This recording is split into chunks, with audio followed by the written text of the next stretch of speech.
बिल्लाहि मिनश शैतानिर रजीम बिस्मिल्लाहिर रहमानिर रहीम वअकीमुस सलाता वआतुज़ ज़काता वरकऊ मअर राकिईन वक़ाल अन्नबिय्यु सल्लल्लाहु अलैहि वसल्लम अस्सलातु मिअराजुल मुमिनीन वक़ाल अन्नबिय्यु सल्लल्लाहु अलैहि वसल्लम अस्सलातु इमादुद्दीन सदक़ल्लाहुल अज़ीम व बल्लगना रसूलुहुन नबियुल करीम व नहनु अला ज़ालिका लमिनश शाहिदीन वश्शाकिरीन औ कमा क़ाल वल्हम्दुलिल्लाहि रब्बिल आलमीन इन्नल्लाह व मलाइकतहु युसल्लूना अलन नबी या अय्युहल्लज़ीना आमनू सल्लू अलैहि व सल्लिमू तस्लीमा या रब्बि सल्लि व सल्लिम दाइमन अबदन अबदा अला हबीबिका खैरिल खल्क़ि कुल्लिहिम हुवल हबीबुल्लज़ी तुरजा शफ़ाअतुहु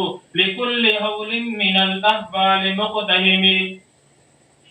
ये कुरान नूरानी शीशा जड़ा सीधी राह दिखावे, ये कुरान नूरानी शीशा जड़ी सीधी राह दिखावे, जिको कुरान पढ़े अते अमल करे सीधा जन्नत जावे। काले मूल अच्छे न होंदे तोड़े 100 मन साबुन लइए, काले मूल अच्छे न होंदे तो तोड़े 100 मन साबुन लइए। मुनाफिक दा दिल साफ नहीं होना तोड़े पढ़ पढ़ कुरान सुनाइए। न दुनिया से न दौलत से न घर आबाद करने से तसल्ली दिल को मिलती है खुदा को याद करने से कि मोहम्मद से वफा तूने तो हम तेरे हैं, ये जहां चीज है क्या लौहो कलम तेरा है। बस वाजिबुल एहतराम दोस्तों, बुजुर्गों, भाइयों, मां कहां जैसा अल्लाह तबारक व तआला जी बाबरकत कलाम कुरान मजीद फुरकान हमीद वजा चंद आयात मुबारक तिलावत कयो है।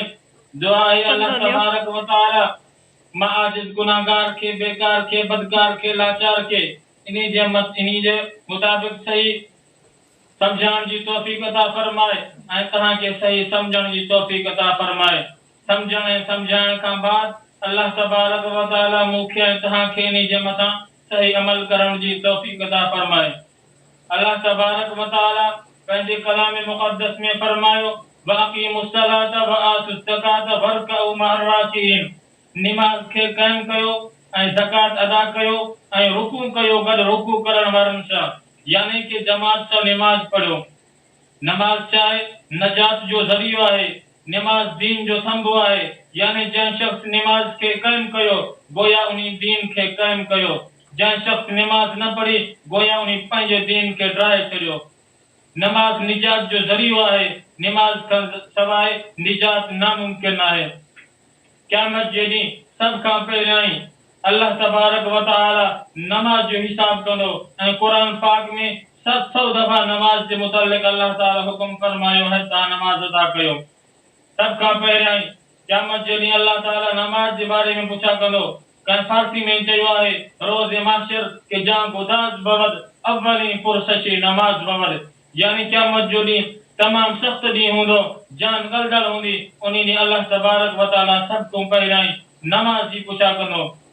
प्यारे पैगंबर जॾहिं नमाज जो टाइम थींदो हुयो तो प्यारे पैगंबर जो रूह मुबारक बेचैन थी वेंदो हुयो ऐं हज़रत बिलाल खे फरमाईंदा हुया कुम या बिलाल अरिहनी बिस्सलात, ए बिलाल उथी नमाज जी तैयारी कर, मुझे रूह के राहत ऐं आराम पहुंचाओ। यानी प्यारे पैगंबर जे रूह खे जेकॾहिं तव्हां खे राहत ऐं आराम पहुचाइणो आहे त तव्हां नमाज अदा कयो। जेको शख्स 5 वक्त बाद जमात सां नमाज अदा करे थो अल्लाह तबारक व तआला उन्हीं के 5 इनाम तो अता फरमाए, यानी एक इनाम दुनिया में ऐं 4 आखिरत में। दुनिया में अल्लाह तबारक व तआला वो इनाम ॾींदो जंहिंजे लाइ अॼु हर माण्हू परेशान आहे, यानी पहिरियों इनाम दुनिया वारो अल्लाह ताला उन्हीं जो रिज़्क़ कुशादो फरमाईंदो, रोज़ी जी तंगी न थींदी। तॾहिं अल्लाह ताला कुरान शरीफ में फरमायो वमन नारज़ अन ज़िक्री फ़इन्न लहू मईशतन ज़ंका वनहशुरुहु यौमल क़ियामति अअमा क़ाल रब्बि लिमा हशरतनी अअमा वक़द कुन्तु बसीरा क़ाल कज़ालिका अततका आयातुना फनसीतहा वकज़ालिकल यौम तुनसा। अल्लाह ताला फरमाए थो जेको शख्स वमन नारज़ अन ज़िक्री, जेको शख्स असांजे ज़िक्र खां मुंहुं मोड़े थो फइन लहू मईशतन दनका, अल्लाह ताला उन्हीं जी मईशत तंग करे छॾींदो आहे। ऐं अॻिते फरमाए थो वनहशुरुहु यौमल क़ियामति आमा, ऐं जॾहिं क़यामत जॾहिं उहो शख़्स उथारियो वेंदो अखियुनि खां अंधो हूंदो। अल्लाह तबारक व तआला खे उहो शख़्स चवंदो क़ाल रब्बी लिमा हशरतनी आमा वक़द कुन्तु बसीरा, या अल्लाह दुनिया जे जहान में मूंखे अखियूं हुयूं, मां वक़द कुन्तु आमा वक़द कुन्तु बसीरा, मां हर चीज खे ॾिसंदो हुयुसि। अल्लाह तबारक व तआला फरमाईंदो क़ाल कज़ालिका अततका आयातुना फनसीतहा, असां जूं आयतूं तो वटि आयूं, तूं उन्हनि जो इनकार कयो, उन्हनि ते अमल न कयो, उन्हनि खां तूं दुनिया में अंधो आहे। अहिड़ी तरह अल्लाह ताला फरमाईंदो मां तोखे आख़िरत जे ॾींहुं अंधो करे छॾियो आहे। वक़द कुन्तु बसीरा क़ाल कज़ालिका अततका आयातुना फनसीतहा वकज़ालिकल यौम तुनसा, अल्लाह से फरमाईंदो मां तोखे अॼु अंधो करे छॾियो आहे, तूं असांजे आयतुनि ते अमल कोन कयो, तूं असांजी आयतुनि खां अंधो आहे, अॼु असां तोखे अंधो करे छॾियो आहे। ऐं जॾहिं जन्नत वारा जन्नत में वेंदा ऐं दोज़ख वारा दोज़ख में वेंदा, पोइ जन्नत वारा दोज़ख वारनि खां जहन्नम वारनि खां पुछा कंदा तव्हां असां दुनिया में गॾु हूंदा हुआसीं, अॼु तव्हां जहन्नम में छाजे करे विया हो। अल्लाह तबारक व तआला सूरत मुदस्सिर में 29 सिपारे में फरमायो मा सलककुम फी सकर, उहे सवाल कंदा तव्हां छाजे करे जहन्नम में विया आहियो। उहे चवंदा क़ालू लम नकु मिनल मुसल्लीन, असां नमाज़ न पढ़ंदा हुआसीं, वलम नकु नुतइमुल मिस्कीन, असां मिस्कीननि खे ताम न खवाईंदा हुआसीं, वकुन्ना नुकज़िबु बियौमिद्दीन, असां क़यामत जे ॾींहुं खे कूड़ो सम्झंदा हुआसीं, क़यामत आहे ई कोन, हत्ता अतानल यकीन, तव्हांजो असांखे मौत अची वई। यानी क़यामत जे ॾींहुं खे कूड़ो सम्झंदा हुआसीं ऐं मौत अची वई, नमाज़ बि न पढ़ंदा हुआसीं, मिस्कीननि खे ताम बि न खवाईंदा हुआसीं। अॼु इन सज़ा जे करे अल्लाह तबारक व तआला असां ते नाराज़ थियो, अल्लाह तबारक व तआला असांखे जहन्नम ॾेई छॾी। दुआ कयो अल्लाह तबारक व तआला हर मुस्लमान खे 5 वक़्त बा जमात नमाज पढ़ण जी तौफ़ीक़ अता फरमाए।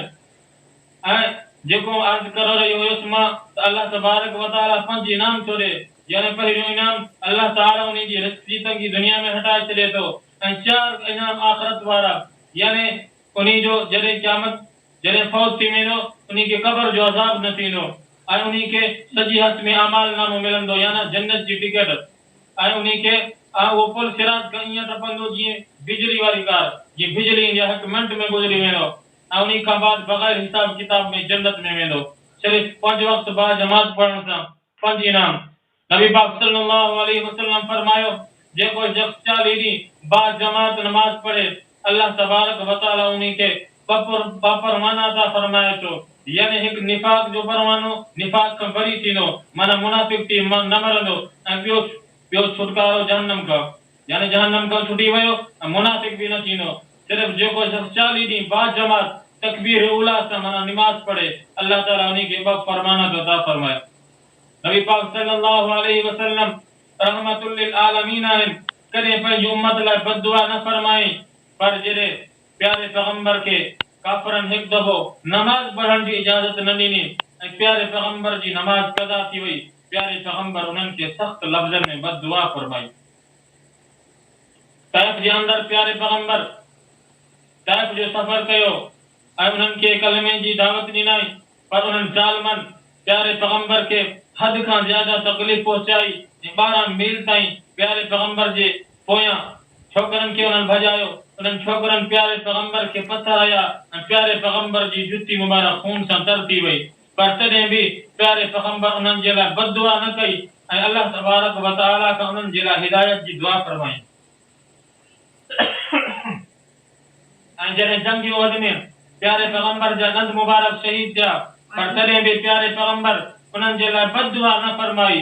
ऐं पर जॾहिं प्यारो पैगंबर जंग अहज़ाब जे मौके ते काफ़रनि प्यारे पैगंबर खे नमाज असर पढ़ण जी इजाज़त न ॾिनी ऐं प्यारे पैगंबर जी असर वारी टीपारी वारी नमाज क़ज़ा थी वई, प्यारे पैगंबर खे एॾो अरमान थियो नमाज जो ऐं प्यारे पैगंबर उन्हनि जे लाइ सख़्त अल्फाज़नि में बददुआ फरमाई।